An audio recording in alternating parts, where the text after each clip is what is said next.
ओम नमः शिवाय। हर हर महादेव। आज बैसाख माह के शुक्ल पक्ष की 9वीं तिथि और मंगलवार है।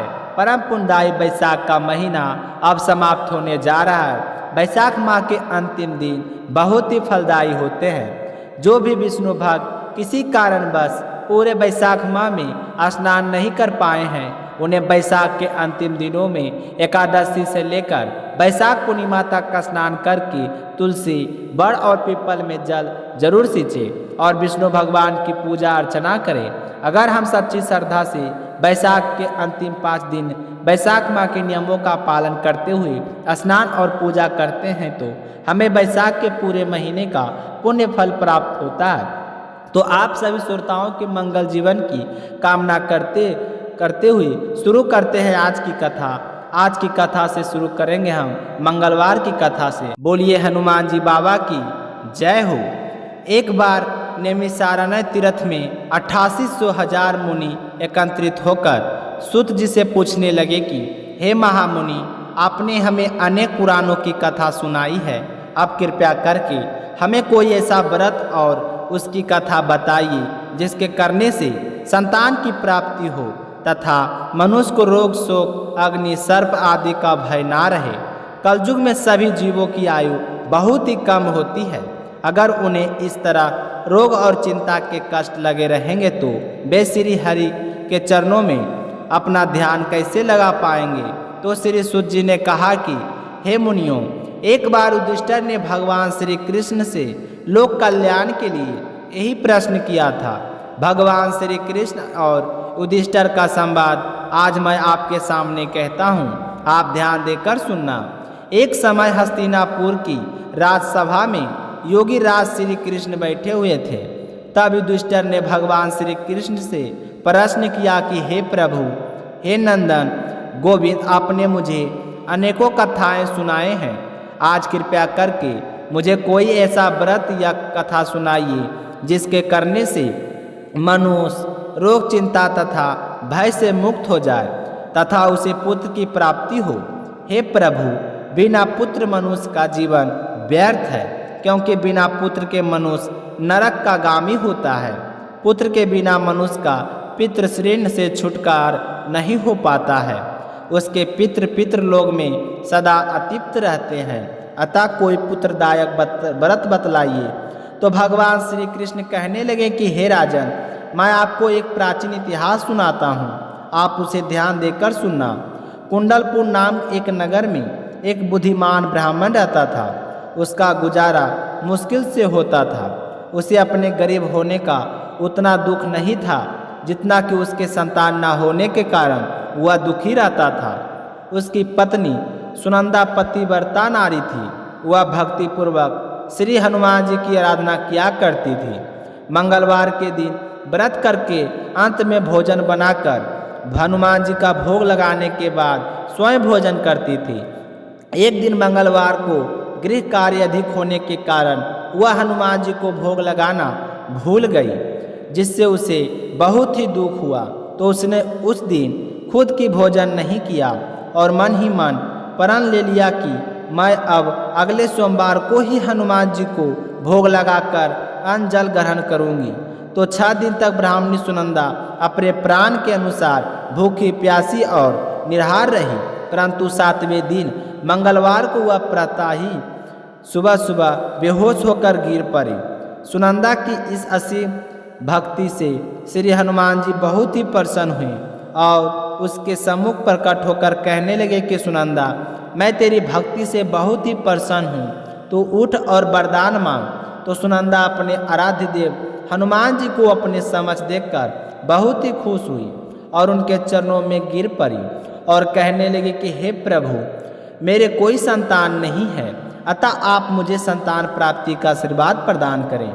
तो सुनंदा की बात सुनकर हनुमान जी ने कहा कि तुम्हारी इच्छा अवश्य पूर्ण होगी। तुम्हारे यहाँ एक कन्या जन्म लेगी, उसके अष्टांग प्रतिदिन सोना दिया करेंगे। इस तरह वरदान देकर हनुमान जी अंतर्ध्यान हो गए और ब्राह्मणी सुनंदा बहुत ही खुश हुई और चूरमा बनाकर हनुमान जी को भोग लगाया। फिर अपने व्रत का पारण किया। जब उसका पति घर आया तो वह बहुत ही खुश होकर भगवान का दिया हुआ वरदान अपने पति को बताया। तो लड़के के बारे में सुनकर ब्राह्मण देवता पहले तो दुखी हुए, परंतु सोना मिलने की बात सुनी तो वह प्रसन्न हो उठे। सोचने लगे कि अगर ऐसी कन्या मेरे घर में जन्म लेगी तो मेरी तो सारी गरीबी दूर हो जाएगी। तो हनुमान जी की कृपा से 10वें महीने ब्राह्मणी ने बहुत ही सुंदर कन्या को जन्म दिया। 10वें दिन महीने ने ब्राह्मण ने अपनी उस बालिका का नामकरण संस्कार करवाया। तो उनके कुल कल पुरोहित ने उस बालिका का नाम रत्नावली रखा। रत्नावली ने अपने पिछले जन्म में मंगलदेव के व्रत किए थे, तो उसके पुण्य के प्रभाव से रत्नवाला और अष्टांग प्रतिदिन बहुत सारा सोना देता था। उस सोने से नंदा ब्राह्मण बहुत ही धनवान हो गया और ब्राह्मणी सुनंदा में भी इस बात का अभिमान आ गया। ऐसे ही समय बीतता गया। जब रत्नावली 10 बरस की हुई तो सुनंदा ने अपने पति से कहा कि स्वामी, हमारी बेटी विवाह योग हो गई है, अतः आप कोई सुंदर तथा योग वर देखकर उसका विवाह कर दीजिए। तो यह बात सुनकर नंदा ब्राह्मण कहने लगा कि हमारी बेटी रत्नावली अभी तो बहुत छोटी है, अभी से क्यों परेशान होती हो। तो ब्राह्मणी कहने लगी कि हे पतिदेव, रथस्वाला का दान कर देने वाला माता पिता को घोर नरक की प्राप्ति होती है। तो अपनी पति की बात सुनकर नंदा ब्राह्मण कहने लगा कि हमारी बेटी तो अभी 10 बरस की हुई है और मैंने तो 16-16 साल की कन्याओं को विवाह करवाए हैं, अभी क्या जल्दी है। तो ब्राह्मणी सुनंदा कहने लगी कि आप यह सब लोभ के कारण कह रहे हैं, आप ब्राह्मण हो और ब्राह्मण को शास्त्रों के आदेश का पालन करना चाहिए। तो नंदा ब्राह्मण के पास अपनी पत्नी के बात का जवाब नहीं था। वह कहने लगा कि ठीक है, मैं कल ही योग वर की तलाश में अपना दूत भेज दूंगा। दान भी तो सुपात्र को ही दिया जाता है। दूसरे दिन ब्राह्मण ने दूत को बुलाया और कहा कि जैसी सुंदर मेरी बेटी है वैसा ही सुंदर और योग वर उसके लिए तलाश कर लाओ। तो दूत स्वामी की आज्ञा पाकर वर खोजने के लिए चल पड़ा। अनेक नगरों में घूमने के बाद वह पंपाई नगर में जा पहुंचा। वहाँ एक सुंदर ब्राह्मण के लड़के को देखा जिसका नाम सोमेश्वर था। वह बहुत ही गुणवान था। तो ब्राह्मण नंदा भी सोमेश्वर से बहुत ही प्रभावित हुआ और सोमेश्वर के घर जाकर अपनी बेटी का रिश्ता तय किया और फिर शुभ मुहूर्त देखकर पूरे विधि विधान से सोमेश्वर का कन्यादान करके ब्राह्मण ब्राह्मणी बहुत ही संतुष्ट हो गई। पर लोभी ब्राह्मण नंदा ने रत्नवाला का कन्यादान तो कर लिया, परंतु वह मन में बहुत उदास और दुखी था। वह विचार कर रहा था कि रत्नवाला तो अब ससुराल चली जाएगी, अब इसे जो सोना मुझे मिलता था वह तो बंद हो जाएगा और जो कुछ मेरे पास धन बचा है वह तो इसके विवाह में खर्च हो गया और जो धन शेष है वह थोड़े ही दिनों में समाप्त हो जाएगा और मैं फिर से गरीब हो जाऊंगा। तो मुझे कोई ऐसा उपाय करना चाहिए जिससे रत्नवाला मेरे घर पर ही रहे। तो इस तरह सोचते सोचते उसके एक क्रूर निर्णय ले लिया।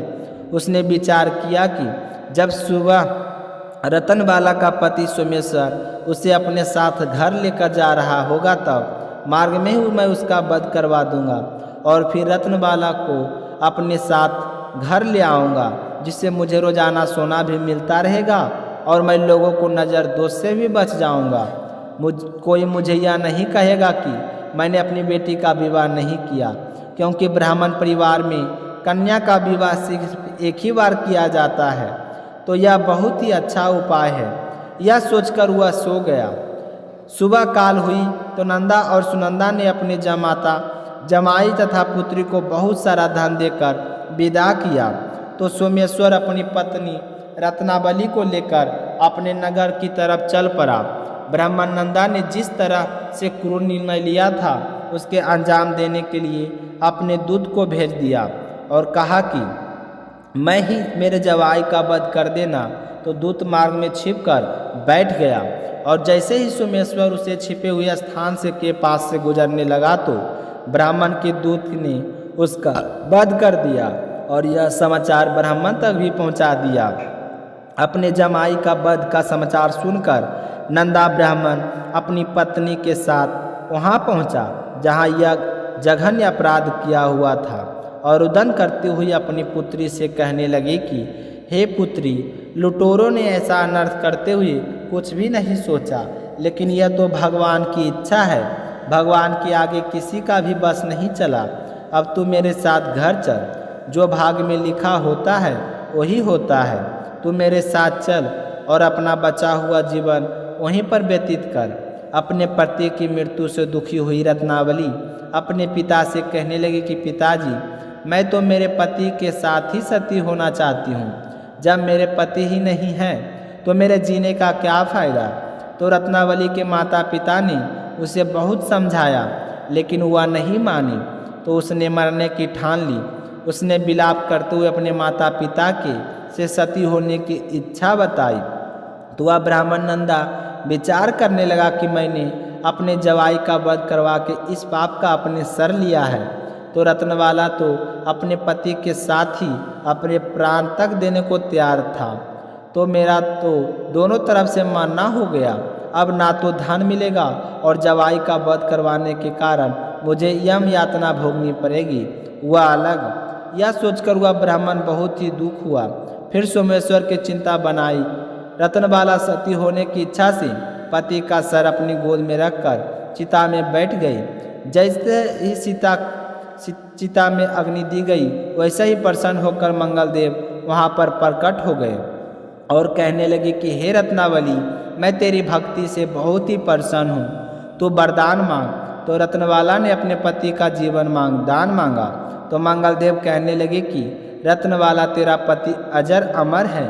इसका अलावा तेरी कोई और इच्छा हो तो वह मांग। तो रत्नवाला कहने लगे कि हे ग्राहकों स्वामी, यदि आप मुझ पर इतने ही प्रसन्न हैं तो मुझे वरदान दीजिए कि जो भी मनुष्य मंगलवार के दिन प्रातःकाल पुष्प लाल चंदन से आपका पूजन करे, उसे रोग व्याधि ना हो, सजनों से उसका कभी वियोग ना हो, सर्वयज्ञी तथा शत्रुओं का कोई भय ना रहे, उसका घर परिवार सभी प्रकार से सुखों से भरा रहे, श्रीनकर्ता श्रीन से मुक्त होकर धन संपत्ति का स्वामी हो जाए। जो स्त्री मंगलवार का व्रत करे वह कभी विधवा ना हो। तो रत्नवाला की बात सुनकर मंगलदेव तथास्तु कहकर अंतर्ध्यान हो गए। मंगलदेव की कृपा से सोमेश्वर जीवित हो गया और अपने पति को पुनः जीवित देख पाकर रत्नवाला बहुत ही प्रसन्न हुई। सोमेश्वर अपनी पत्नी को लेकर अपने नगर को चला गया। रत्नवाला को यह पता चल गया था कि उसके पति की हत्या लोभ के कारण उसके पिता ने करवाई है, लेकिन उसने किसी को कुछ नहीं बताया। उसने अपने पिता को क्षमा कर दिया। पति पत्नी आजीवन मंगल व्रत करने लगे और मंगलदेव की कृपा से इस लोक का सुख ऐश्वर्य भोगकर अंत में स्वर्गलोक को गए। हे हनुमान जी बाबा, जो भी व्यक्ति मंगलवार के दिन व्रत रखकर आपकी इस परम पावन कथा सुने, उसकी सारी मनोकामनाएं पूर्ण करना और अपना आशीर्वाद हमेशा उस पर बनाए रखना। बोलिए हनुमान जी बाबा की जय हो। अब अपने सुनेंगे वैशाख माह के शुक्ल पक्ष में जो अंतिम दिन तिथियां होती है, त्रयोदशी से लेकर पूर्णिमा तक, उनका क्या महत्व है। वैशाख महीना अपने आप में बहुत ही पुण्यदायी और फलदायी माना गया है, जो श्री हरि विष्णु भगवान का अति प्रिय महीना है।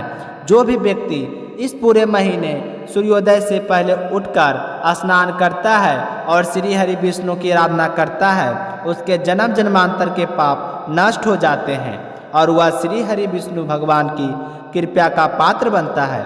अगर पूरे महीने स्नान ना कर सके तो शुक्ल पक्ष में 15 दिन स्नान करें। अगर 15 दिन भी ना कर सकते हैं तो वैशाख मास की अंतिम तिथि कितनी फलदायी और महत्वपूर्ण है, यही कुछ जानने वाले हैं आज की कथा में।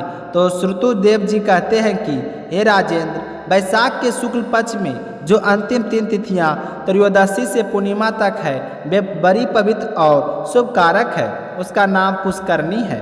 वे सब पापों का क्षय करने वाली है। जो संपूर्ण वैशाख के महीनों में स्नान करने में असमर्थ है, वह यदि इन 3 तिथियों में स्नान करे तो बैसाख के महीने का पूरा पुण्य फल प्राप्त कर लेता है। पूर्व काल में बैसाख के महीने की एकादशी को शुभ अमृत प्रकट हुआ था। द्वादशी को भगवान विष्णु ने उसकी रक्षा की थी। त्रयोदशी तिथि को श्री हरि विष्णु भगवान ने मोहिनी रूप का धारण करके देवताओं को सुधा का पान करवाया था। चतुर्दशी तिथि को देव विरोधी दैत्यों का संहार किया और पूर्णिमा के दिन समस्त देवताओं को उन साम्राज्य को प्राप्त हो गया। इसलिए देवताओं ने संतुष्ट होकर इन तिथियों को वरदान दिया था। बैसाख के महीने की यह 3 शुभ तिथियां मनुष्य के पापों का नाश करने वाली तथा उन्हें पुत्र पौत्र आदि फल देने वाली हो। जो मनुष्य इस संपूर्ण महीने में स्नान ना कर सके तो वह इन 3 तिथियों में स्नान कर लेने पर पुण्य फल का अधिकारी हो जाता है।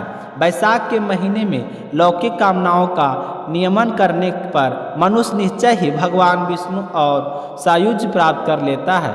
और जो व्यक्ति पूरे बैसाख के महीने में नियम निभाने असमर्थ हो तो वह व्यक्ति यदि 3 दिन भी कामनाओं का संयम कर ले तो पूरे महीने का पुण्य फल पाकर भगवान विष्णु के धाम में आनंद का अनुभव करता है।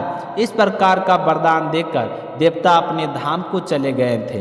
अतः पुष्करणी नाम से प्रसिद्ध अंतिम 3 तिथियों पुण्यदायिनी समस्त पाप राशि का नाश करने वाली तथा पुत्र पद को बढ़ाने वाली है। जो बैसाख मास में अंतिम 3 दिन गीता का पाठ करता है उसे प्रतिदिन अश्वमेघ यज्ञ का फल मिलता है। और जो इन 3 तिथियों से विष्णु सहस्त्र नाम का पाठ करता है उसके पुण्य फल का वर्णन करने में भूलोक तथा स्वर्गलोक में कौन समर्थ है।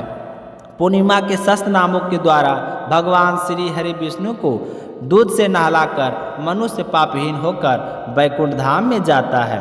बैसाख मास में प्रतिदिन भागवत के आधे या चौथाई श्लोक का पाठ करने वाला मनुष्य ब्रह्म भाव को प्राप्त होता है। जो व्यक्ति बैसाख के अंतिम 3 दिनों में भागवत शास्त्र को सुनता है वह जल से कमल के पत्ते की भांति कभी भी पापों से लिप्त नहीं होता।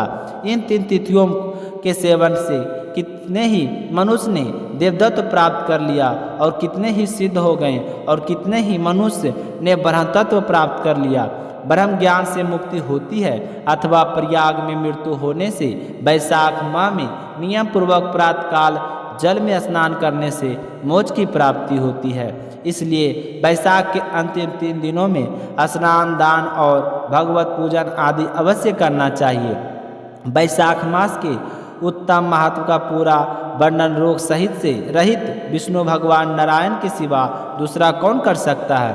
अतः तुम भी बैसाख मास में दान और उत्तम कर्म का अनुष्ठान करो। इससे निश्चय ही तुम्हें भोग और मोक्ष की प्राप्ति होगी। सभी भक्तों से हमें निवेदन है कि अभी तक आपने बैसाख मास के में स्नान दान नहीं किया है तो 3 दिन अवश्य करें जो आपको मैंने कथा के माध्यम से बताया है।